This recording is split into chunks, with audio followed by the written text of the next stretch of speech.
One of the most surprising aspects of the COVID crisis has been the resilience of the capital markets. After a brief plunge when the outbreak graduated to pandemic, the major market indices, Dow Jones, S&P 500, Nasdaq Composite, roared back. By summer, they had regained most of their lost ground. Despite over 180,000 US deaths, record unemployment, and no sign of the virus receding. Bloomberg Business Week called it the great disconnect in a June cover story. Even the Wall Street pros, the magazine declared, were flabbergasted. 2 months later, at the time of this writing, the virus is killing 1,000 Americans per day, and the market indices continue to climb. Market indices can be misleading, however. The recovery has been the product of outsized gains by a few firms, notably the big tech companies and other major players. It's not reflected in the broader public markets. From January 1 through July 31st, 2020, the S&P 500, which tracks the 500 largest public companies, was just positive on the year. But companies in the middle, mid-caps, were down 10%, and the 600 small-cap companies tracked in the S&P 600 were off 15%. While the media has been distracted by shiny objects like big tech and large-cap indices, a relentless culling of the herd is well underway. The weak are not merely falling behind, they are being slaughtered. The list of bankruptcies is long and shocking. Neiman Marcus, J. Crew, J.C. Penney, and Brooks Brothers. Hertz, which owns Dollar and Thrifty, and Advantage, Lord & Taylor, True Religion, Lucky Brand Jeans, Ann Taylor, Lane Bryant, Men's Warehouse, and John Barbados. 24 Hour Fitness, Gold's Gym, GNC, Modell's Sporting Goods, and the XFL. Sur La Table, Dean & DeLuca, and Muji. Chesapeake Energy, Diamond Offshore, and Whiting Petroleum. California Pizza Kitchen, the U.S. arm of Le Pain Quotidien, and Chuck E. Cheese.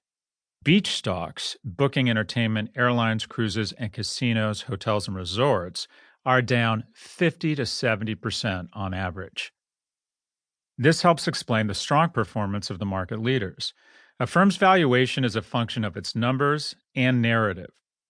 Right now, size can feed a narrative not just about how a company will survive the crisis, but how it will thrive in the post-corona world. Post-culling, when the rains return, there is more foliage for fewer elephants. Companies with cash, with debt collateral, with highly valued stock will be positioned to acquire the assets of distressed competitors and consolidate the market. The pandemic is also boosting an innovation narrative. Firms deemed innovators are receiving a valuation that reflects estimates of cash flows 10 years from now and discounted back at an incredibly low rate. Investors appear to be focused on a firm's vision, its narrative about where it could be in a decade. That's how Tesla's value now exceeds that of Toyota, Volkswagen, Daimler, and Honda combined. That's despite the fact that in 2020, Tesla will produce approximately 400,000 vehicles, while the other four companies will build a combined 26 million. The market is making bold bets about the post-corona environment, and we are seeing both big gains and steep declines. At the end of July, Tesla was up 242% on the year, while General Motors was down 31%. Amazon was up 67%, and J.C. Penney was bankrupt. This disconnect between the big and the small, the innovative and the old-fashioned, is as important as the more talked-about gap between the market and the broader economy. Today's winners are judged tomorrow's bigger winners, and today's losers appear doomed. Here we have a chart showing that of the top 2,500 companies by revenue, the top quintile has increased fourfold, while the bottom quintile has decreased threefold. The thing about capital market predictions is that they are to an extent self-fulfilling. By deciding that Amazon, Tesla, and other promising companies are winners, the markets lower those companies' cost of capital, increase the value of their compensation via stock options, and enhance their ability to acquire what they cannot build themselves. And there is an incredible amount of capital looking for a home right now. The U.S. government has poured $2.2 trillion into the economy. And because of some terrible policy decisions, more on that later, a huge amount of that is going right into the capital markets. So companies that were doing well before the pandemic hit have benefited remarkably from this worldwide crisis.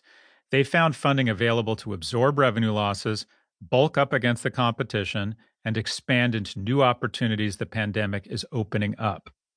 Meanwhile, their weaker competitors have been shut out of the capital markets and will see their debt ratings cut, the holders of their payables come calling, and customers skittish about long-term deals.